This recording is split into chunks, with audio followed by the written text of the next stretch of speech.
Tanggal 3 Februari tahun 2020 lalu, puluhan mahasiswa dari Aliansi Cipayung Plus melakukan audiensi ke DPRD Kabupaten Garut. Kehadiran mahasiswa tersebut diterima langsung oleh Ketua DPRD Kabupaten Garut, Hajah Eis Idawartiah.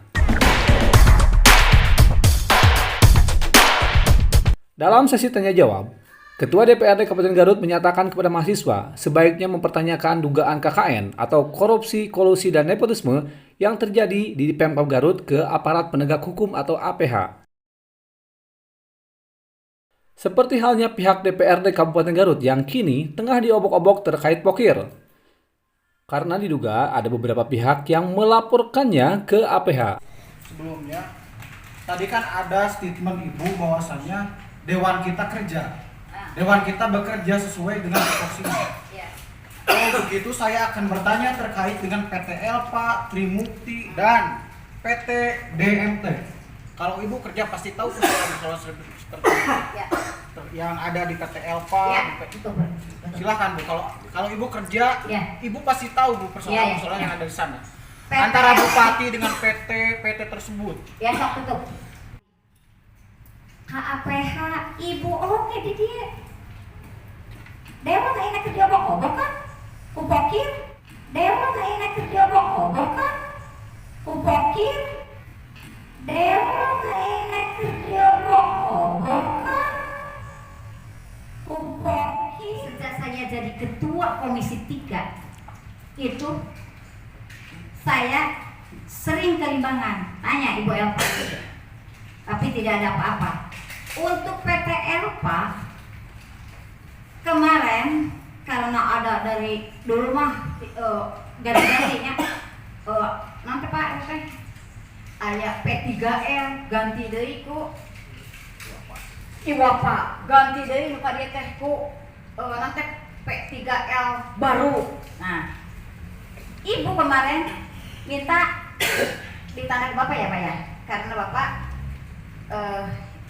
yang di sana gitu, yang di PT Elpa yang punya yos Bapak yang menunjukkan hak guna pengelola ya HPL. Ya.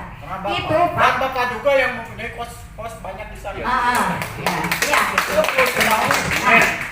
Saya sudah membuat nota pimpinan kepada Pak Bupati. Tinggal di Pak Bupati. Itu kerja saya. Di nota pimpinan teh tolong di apa teh 1, 2, 3, 4 atas nama dari masyarakat. Nah, Pak, tolong di permasalahan ini ada solusinya. Udah sama Pak Bupati dengan PT Elpa dengan yang punya. Udah dengan PT Elpa dengan ini. Pengetahuan ku komisi 3. Bu, sebenarnya ada teras ke inspektorat, dari inspektorat mah teman sananya punya. Dina jelas nama eta mah da cenah sigana teh stafna Bupati. KAPH Ibu oke di dia. Dewa gak enak kerja obok-obok kan? Kupokir. Pokir itu ada undang-undangnya. Kenapa diobok-obok? Kalau kita menjual program, menjual menjual anu geus Pak.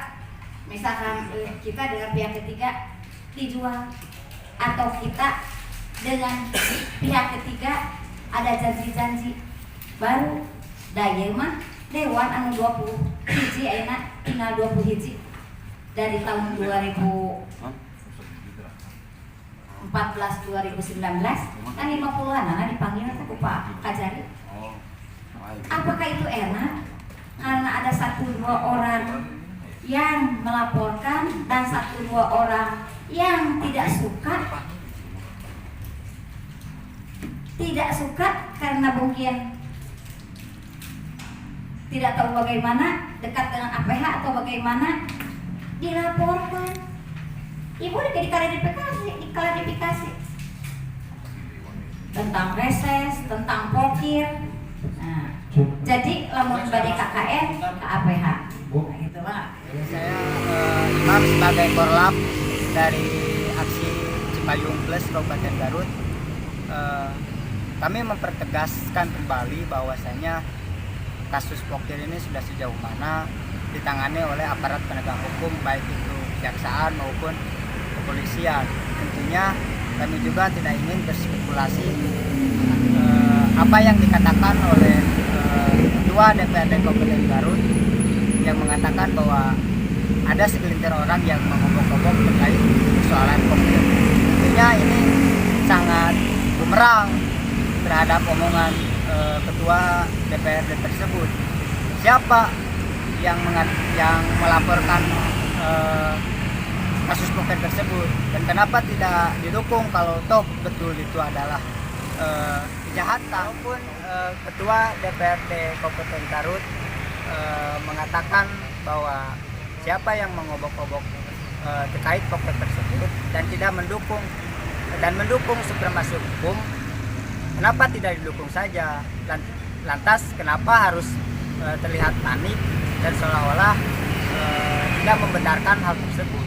Kalau memang laporan ya dari masyarakat terkait dugaan korupsi di DPRD, salah satunya terkait pokir, seharusnya Ketua DPRD ini seperti apa nih Kang?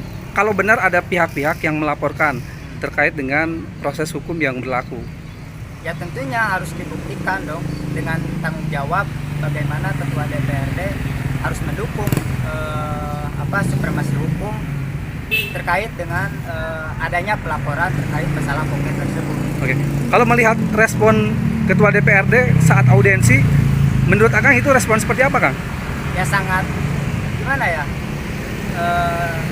Responnya terlihat sangat panik kelihatannya. Seolah-olah memang kasus poker ini benar karena dengan ucapan beliau juga ada segelintir orang yang mengobok-obok persoalan poker tersebut. Berarti kan ini kasusnya benar. Oke. Kang, harapannya nih ke penegak hukum sendiri yang memproses yaitu kejaksaan, apa yang akan harapkan?